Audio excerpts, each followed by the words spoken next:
ये जो बाजार को इस समय पर हम फायदा देख रहे हैं, ये कितना लंबा, और जो लाल मिर्च के अंदर में तेजी देखने को मिली है पिछले 2 महीने के अंदर में, वो क्या आपको यहां पर सस्टेन करती हुई दिखाई दे रही है, या यहां से बाजार वापस से करेक्ट हो सकते हैं? थैंक यू सर, मुझे अपने शो पे बुलाने के लिए। सबसे पहले मैं आपको ये कहना चाहूंगा कि आपका आकलन एकदम सही है कि एकरेज इस साल काफी कम हुई है लाल मिर्च की। हम्म। और जो क्रॉप है वो ऑलमोस्ट 40% से शॉर्ट है।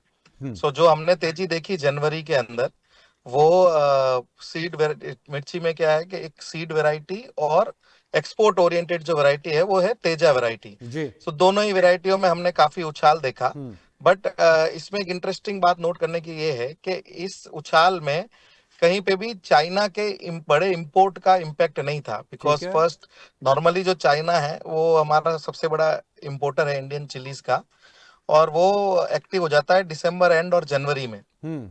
बट इस साल क्योंकि पिछले कई सालों से उनका स्टॉक काफी हाई था, हम्म। और उन्होंने इस समय तक उसमें एंटर नहीं किया था मार्केट्स में। हम्म। और चाइनीज न्यू ईयर हॉलीडे वो जो अभी पिछले हफ्ते खत्म हुई है, उसके बाद से देखा जा रहा है कि चाइना ने अपनी परचेजिंग स्टार्ट की है। और इसीलिए आप देखेंगे कि लास्ट 3-4 दिनों में, पिछले हफ्ते और इस हफ्ते के आज भी मार्केट 3-4 रुपए प्लस था। तो अब चाइना अगर सस्टेनेबल तरीके से खरीदी करता है तो इस साल हम नए भाव देख सकते हैं, जो ऐतिहासिक भाव देख सकते हैं लाल मिर्च के। Okay. But overall even I would say कि 25 से 40%, और कुछ कुछ आइटम जैसे सीड वैरायटी में ऑलमोस्ट 100 रुपए तक की तेजी आई है।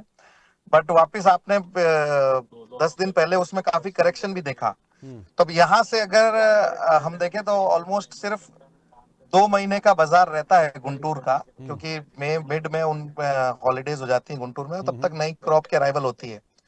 और अभी भी गुंटूर मार्केट में डेली की लाख बोरी की अराइवल नहीं बैठ पा रही है। ओके। सो ये सजासा है कि इस साल हम लोग अगर चाइना की थोड़ी सी भी या बांग्लादेश की थोड़ी सी भी बाइंग बढ़ती है तो चिली के प्राइसेस काफी हद तक ऊपर चले जाएंगे। और इस साल नए भाव हमको ऐतिहासिक भाव देखने को मिलेंगे रेड चिली में।